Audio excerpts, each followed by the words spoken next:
Situação do Bruno Henrique, já retomo o assunto seleção. Ótimo. Na sexta-feira, aqui o programa se debruçou, mergulhou, debateu a punição imposta em primeira instância pelo STJD ao Bruno Henrique, suspenso por 12 jogos. Essa foi a primeira decisão do tribunal. O Flamengo tenta reverter. E eu acho que ninguém melhor do que o advogado do Flamengo, nesse momento, para explicar do ponto de vista do clube e do atleta por que entendeu que a punição foi inadequada, já que o Flamengo está recorrendo. Muita gente olhou, por exemplo, comparou o Bruno Henrique. A gente exibiu aqui a lista de jogadores já punidos por manipulação esportiva no Brasil. Tem gente que foi banida, a gente pegou 720 dias, a gente pegou 1 ano, o Bruno Henrique pegou 12 jogos. Então, antes de mais nada, eu quero dar as boas-vindas, agradecer ao Michel Assef, advogado do Flamengo, pela gentileza de nos atender e tenho certeza que vai ser muito importante para que você possa tirar várias dúvidas sobre a situação do Bruno Henrique. Doutor, muito obrigado por nos atender. Bem-vindo ao Seleção. Muito obrigado, eu que agradeço. Boa tarde a todos aí da mesa. Querido amigo Júnior aí também, um prazer revê-lo. Não vai parecer que que é o pai do Michelzinho aí que o antecedeu. Na função. Perfeito. Mas doutor, vamos lá. Eu tenho ouvido muito uma repercussão de que a pena teria sido branda, né? E aí eu fico muito curioso com isso, porque o fato em si que aconteceu com o Bruno Henrique não guarda qualquer relação com os temas que já foram julgados pelo STJD antes. Então, estão querendo fazer uma comparação de que essa pena do Bruno Henrique teria sido muito mais branda do que os outros temas. E é completamente diferente. Só para eu te explicar, acho que se eu contar exatamente como é que foi o fato do Bruno Henrique, a gente comparar com o dispositivo do CBJD, fica muito claro que ele não deveria nem ter sido punido no artigo 243A. Então, o que aconteceu? O que se pretende na realidade, evitar é uma fraude dentro do jogo, né? É por isso que as punições mais severas elas vêm a punir uma fraude ao jogo, algo artificial que não estava planejado, ou seja, alguma combinação fora do jogo para que dentro do jogo algo artificial aconteça, ou seja, com isso você está fraudando o jogo, você está deixando que o jogo seja natural, né? E nos outros temas aconteceu exatamente isso, ou seja, pessoas foram abordadas, atletas combinando determinadas jogadas dentro do campo, exatamente para se favorecerem fora do campo. Isso não aconteceu com o Bruno Henrique. O Bruno Henrique ele já planejava tomar o terceiro cartão amarelo. O terceiro cartão amarelo não é atitude antiética, não é atitude antidesportiva. E a própria Justiça Desportiva já se debruçou desde 2011 sobre esse tema, então faz parte do jogo, faz parte da estratégia do jogo.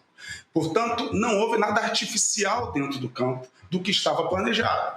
Então, quando muito, o que aconteceu foi uma informação privilegiada. Então, portanto, olha o que diz o artigo do CBJD onde ele foi punido. Atuar de forma contrária à ética desportiva com o fim de influenciar o resultado de partida, prova ou equivalente. Isso não aconteceu. Ou seja, não é uma atitude contrária à ética desportiva, porque o terceiro cartão é permitido, e ele não pretendia influenciar o resultado da partida. Ele queria tomar um terceiro cartão para ficar fora do jogo contra o Fortaleza e poder jogar contra o Palmeiras. Então, o que ia acontecer se ele não levasse aquele terceiro cartão ali, o Flamengo já ia deixar ele de fora contra o Fortaleza para não correr o risco dele levar um terceiro cartão. Então, o que você faz? Provoca o terceiro cartão, fica de fora e joga contra o Palmeiras. Então, quando muito, foi uma informação privilegiada e não há um dispositivo no CBJD que venha punir uma atitude dessa. O que há é no RGC, lá de 2023, que é o RGC da época, que o artigo 65 proíbe, diz que é uma atitude ilícita compartilhar informação sensível, privilegiada ou interna. Então, quando muito, não estou dizendo que essa informação foi privilegiada, até isso eu venho rebater, porque a informação privilegiada, ela de fato tem que ser algo que você nem espera, né? Ou seja, qualquer conhecedor mediano de futebol sabia que ele ia levar o terceiro cartão naquele jogo. Mas, enfim, não quero entrar nessa discussão. Mas a previsão para esse tipo de situação é punida pelo artigo 191, inciso 3º, que é descumprir regulamento do campeonato, que foi o que aconteceu, que é punido com multa, não é punido com suspensão. Então, tentar criar algo, ou seja, o que está acontecendo é uma marola de que a pena foi branda, porque estão comparando com os fatos anteriores e não tem absolutamente nada a ver. Como eu disse aqui, esse fato não se enquadra nesses dois dispositivos, nem 243, nem 243A. Ele se enquadra, sim, ao que está previsto no RGC, e descumprimento de regulamento é punido pelo artigo 191, que é multa. Então, basicamente é isso. E ainda tem uma discussão da prescrição, né? Que isso a gente ainda vai chegar lá. Então, Michel, acho que você foi muito claro, mas eu quero ir um pouco além, explicar para a nossa audiência alguns conceitos que você trouxe aqui ao programa. Então, quando a gente rodou na sexta-feira, inclusive, outras penas de jogadores punidos no STJD por manipulação esportiva, por causa do Aleph Manga, por exemplo, que foi suspenso por 360 dias mais uma multa. O Bauerman, a mesma coisa, 360 dias mais multa. O Igor Cariús também, 360 dias mais multa. Nino Paraíba, 720 dias. Paulo Miranda, 720 dias. Tony Anderson, multa. Vitor Mendes, 720 dias. O Igor Catatal, inicialmente banido e depois liberado pelo STJD. Esses atletas, comprovadamente, receberam dinheiro de apostadores, máfia de apostadores, para manipulação esportiva, ou seja, tomar cartões que favoreciam apostadores. O que você está colocando aqui no caso do Bruno Henrique foi uma orientação do clube, ele não prejudicou o clube dele, né? Tome cartão nesse jogo, não era algo o qual o Flamengo tenha sido surpreendido, tome um cartão nesse jogo, coisa que virou beabá no Brasil, ou seja, não tem uma fé do jogador em relação ao atleta. E quando você coloca suposta informação privilegiada, e quem vai decidir isso é a justiça, né? Porque o Bruno Henrique responde por isso na justiça comum. Se o fato de supostamente, eu digo supostamente porque não cabe a mim dizer se ele é culpado ou inocente, é a justiça que vai decidir. Então, do Bruno Henrique supostamente ter avisado familiares, vou tomar um cartão, pode apostar, porque está combinado com o Flamengo que eu vou tomar um cartão. Essa frase, por exemplo, vou tomar um cartão, não aparece em nenhum momento nas investigações. Tem uma pergunta e uma resposta afirmativa. Sim, mas é disso que ele é acusado. Sim. Mas eu estou dizendo que a frase em si, né? Pode apostar que eu vou tomar um cartão, eu vou tomar. Não está no. Perfeito. E quem vai decidir isso é a justiça, né? Perfeito, Michel. Cometi alguma imprecisão aqui em relação ao que falei sobre o caso? Não cometeu nenhuma imprecisão, é isso mesmo, ou seja, a pena grave é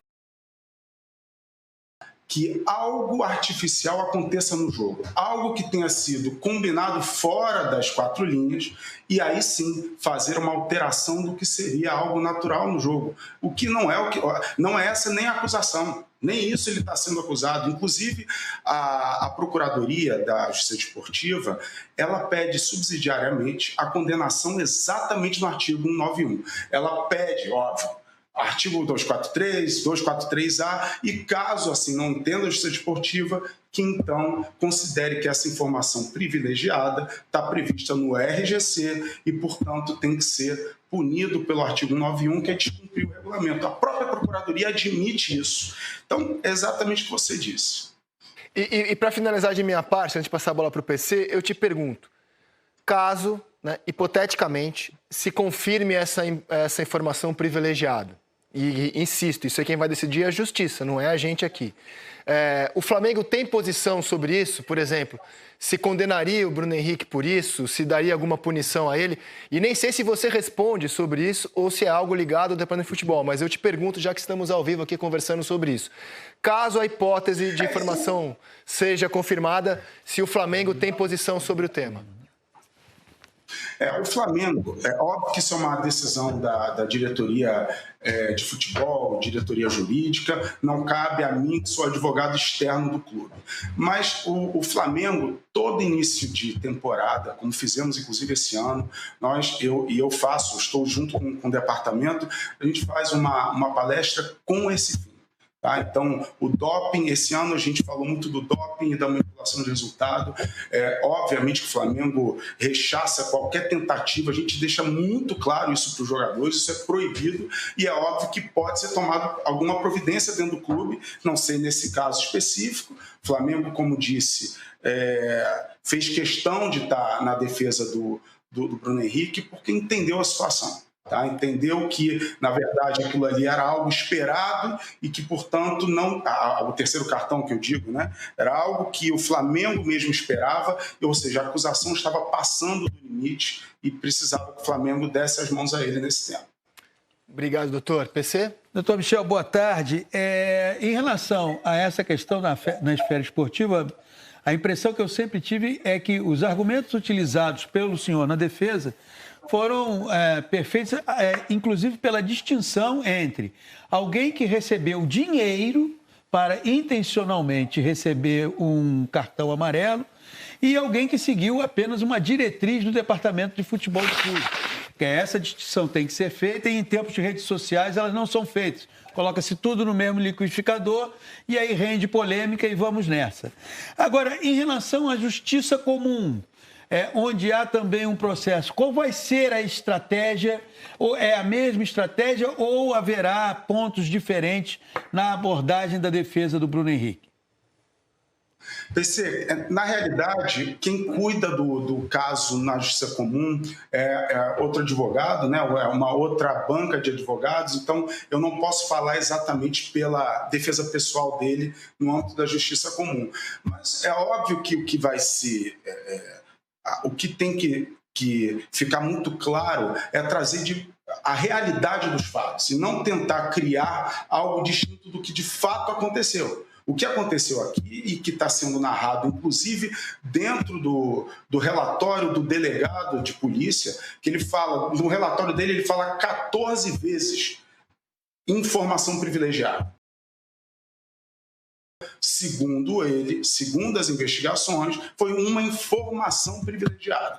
No âmbito desportivo, a informação privilegiada, ela não tem previsão legal de suspensão específica, portanto, é um descumprimento de regulamento e deve ser aplicado o artigo 191, quando muito. Tá? E na Justiça Comum, eu acho que é muito importante que esse fato é que seja julgado, né? Ou seja, houve ou não houve uma informação privilegiada e não uma manipulação de resultado.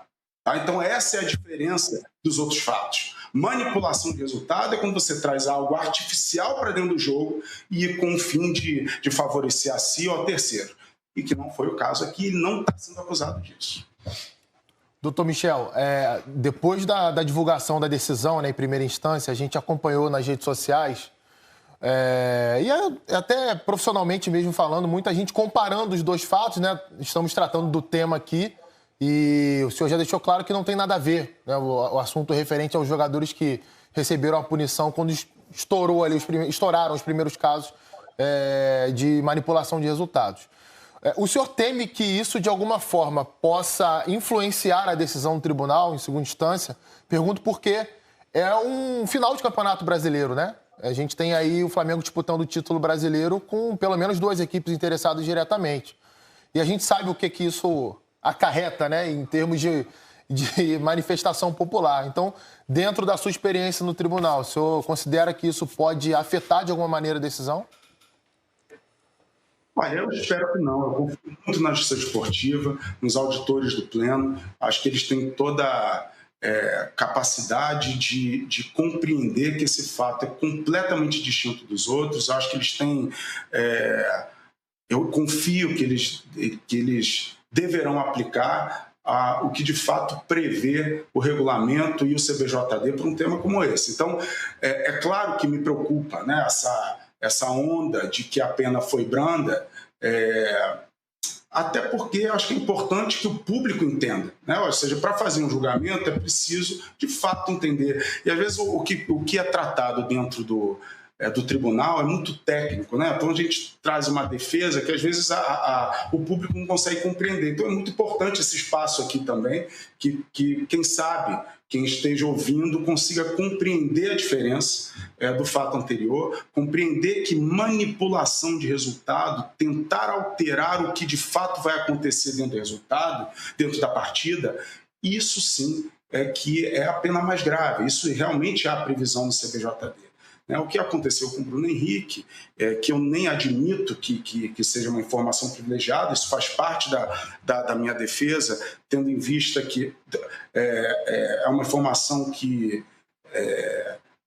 como eu disse, né, qualquer entendedor de futebol poderia imaginar que isso ia acontecer. Mas eu não quero discutir isso aqui, até porque isso vai ser uma discussão interna também do clube, mas acho que é importante, acho que esse espaço é importante para fazer com que o público e a mídia entendam que, pelo contrário, a pena não foi branda, a pena ela foi exagerada no nosso entendimento.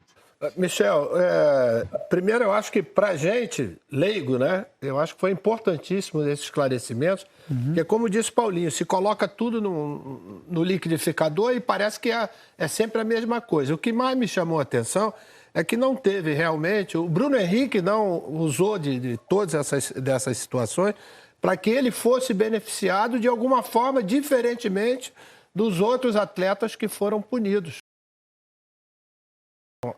E criaram as situações exatamente para que eles fossem beneficiados. E parece que o Bruno Henrique não foi beneficiado em nenhum momento e não teve essa intenção de ser beneficiado.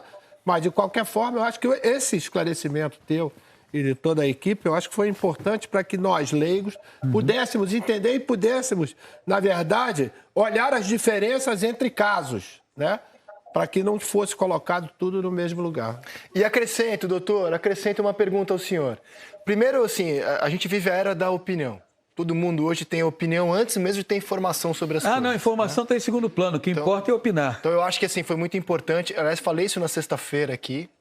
E foi o programa que motivou o nosso contato, né? Que eu acho que antes de julgar, a gente deveria informar sobre o caso. Eu acho que o senhor fez muito bem do ponto de vista do Flamengo, do atleta. Eu acho que todo mundo aqui entendeu perfeitamente o que está em jogo. Mas eu queria perguntar para o senhor o seguinte. Na legislação brasileira hoje, esportiva, não tem especificamente o artigo da manipulação esportiva, né?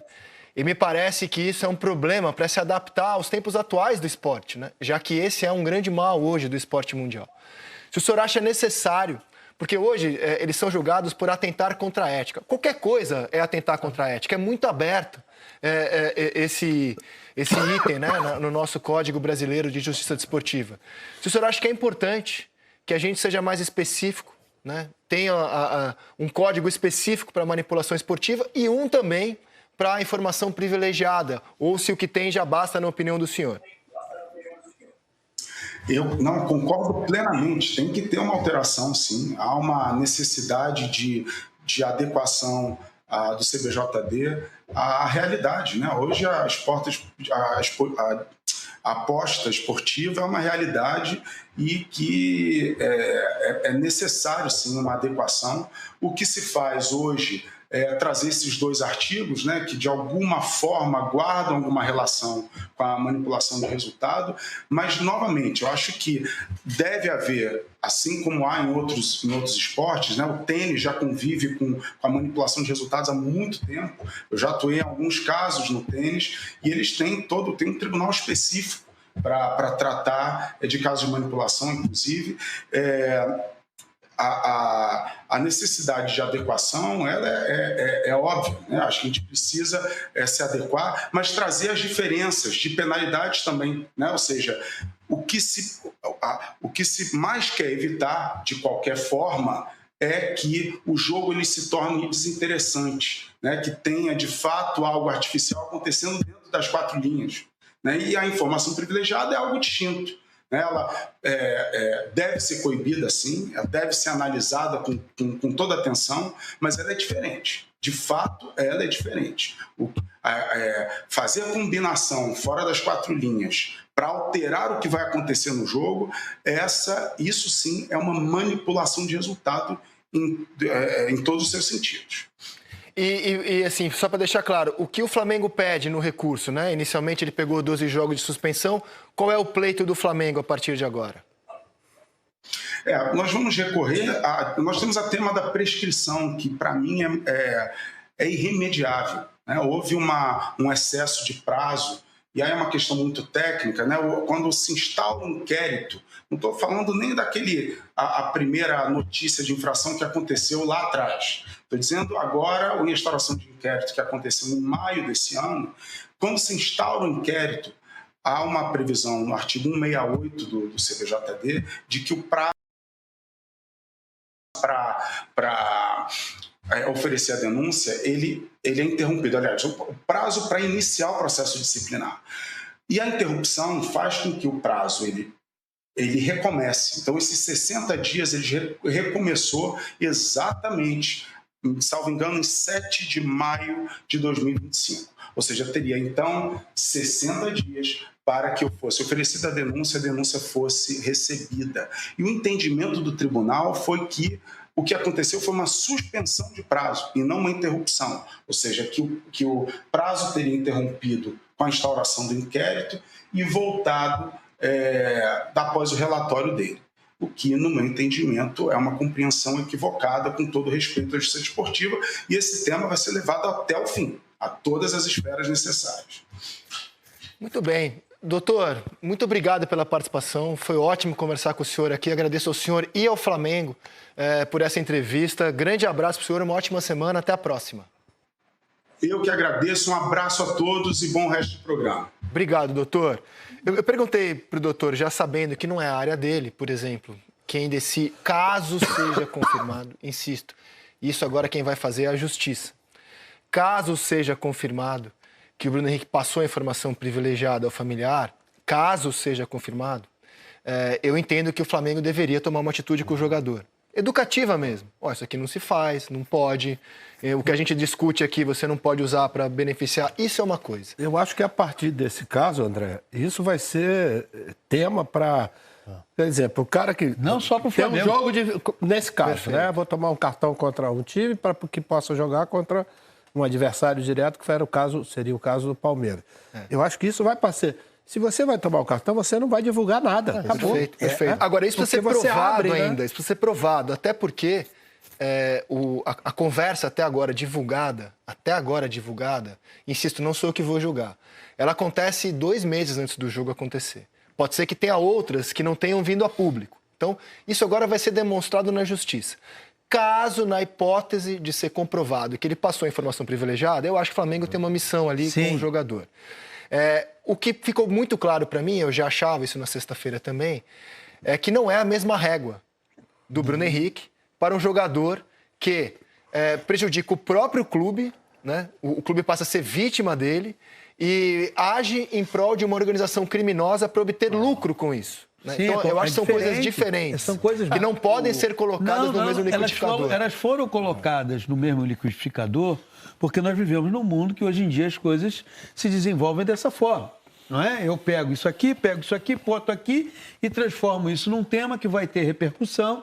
E aí daqui a pouco... Quando se fala em manipulação de resultado, né, Paulinho, realmente dá a impressão que está todo mundo tudo fazendo... no mesmo barco. E a explicação do Michel traz exatamente esses esclarecimentos que, no meu caso, que sou leigo, né, em direito esportivo, quer dizer... Dá uma clareada, demonstra... Né? Exato, Peraí, claro. mas aquele ali fez por quê? Porque ele teve benefício, né, pecuniário e prejudicou o próprio clube. Enquanto, pelo menos, o que a gente vê do Bruno é que ele não teve... Botar o Bruno Henrique do lado do Nino Paraíba não faz o menor sentido. O Nino Paraíba foi procurado por apostadores, por bandidos, e ofereceram a ele um dinheiro para ele tomar um cartão amarelo e ele topou. O Bruno Henrique, o departamento de futebol do Flamengo, como estratégia, definiu que ele tinha que tomar um cartão amarelo para evitar o estar zerado no jogo contra o Palmeiras. Independentemente da comprovação ou não, é que o jogador de futebol, não apenas do Flamengo, mas de qualquer clube, ele tem que ter muito nítido como é o seu comportamento. Esse tipo de estratégia adotada pelo departamento de futebol, e não é uma exclusividade do Flamengo, chega e diz, olha, próximo jogo, cartão amarelo, é para ficar com ele, não é para ser compartilhado sob hipótese alguma. E insisto, até essa informação a gente quer aguardar a conclusão para saber se... Eu não estou trabalhando nem com a possibilidade. Eu estou dizendo o seguinte, todo jogador hoje, todo jogador de qualquer clube, independentemente aqui da veracidade e da consistência ou não do que se afirma que o Bruno Henrique fez, mas como surgiu um fato, diante desse fato, tem que ser uma preocupação não apenas do departamento de futebol.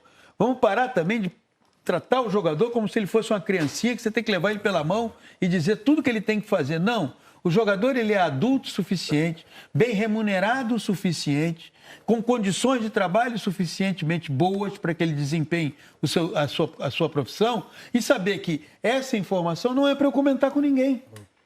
Não estou dizendo que o Bruno fez isso. Eu estou dizendo assim, quando surgir isso, não pode chegar naquela rodinha aí, ó, domingo estou levando cartão amarelo, ou se alguém perguntar, não. Como em outras áreas, ó, amanhã a taxa Selic, amanhã os juros vai chegar, vai baixar meu não ponto. É para fazer, Exato, algumas fazer. Profissões exigem essa cautela. Tem um rito, né? E esse rito precisa ser seguido. Nós, até na nossa área mesmo, no jornalismo, que é assim... Olha, amanhã nós estamos indo... Amanhã vai ser uma matéria aí que vai... Exato, sobre isso. Não, a gente não vai falar isso. Fiquei feliz porque eu acho que a gente cumpriu o papel básico da profissão, que é informar. Dar o ponto de vista, né? No caso e depois aqui, opinamos. E depois opinamos, né? Eu sei que muita gente vai dizer, estão aí passando pano, olha lá, o outro pegou 700 dias... Perfeito, a gente está sujeito a isso. Mas aí as pessoas, são pessoas que não querem entender. Mas a gente... Quer entender, não quer entender. E sempre, assim, a gente dá a informação, opina, e você em casa forma o seu conceito. André, que a gente tentou fazer hoje aqui. Inicialmente, quando apareceu, eu fui um daqueles que falei, caramba, não é possível, isso daí vai estar... Eu tive dificuldade de diferenciar. Eu também. Quando começou, entendeu, a ter os esclarecimentos, né, das atitudes, o porquê...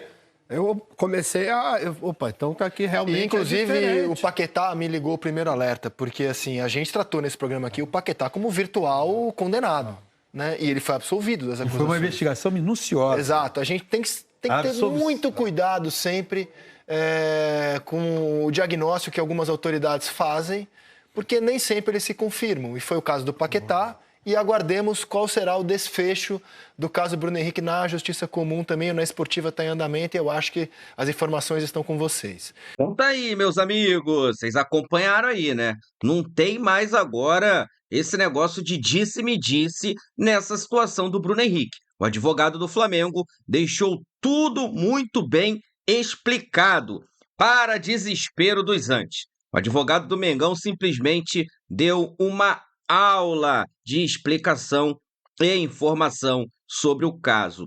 Vou deixar aqui os créditos para o canal do Seleção Esporte TV, ou seja, para o canal do Esporte TV. O link deles se encontra na descrição do vídeo como forma de crédito. Vou pedir a você que não é inscrito para se inscrever no canal, ativar o sino e deixar o like. Daqui a pouco eu volto e trago mais novidades para vocês. Afinal de contas, isso aqui é nossa paixão, isso aqui é nosso amor. Fui, nação!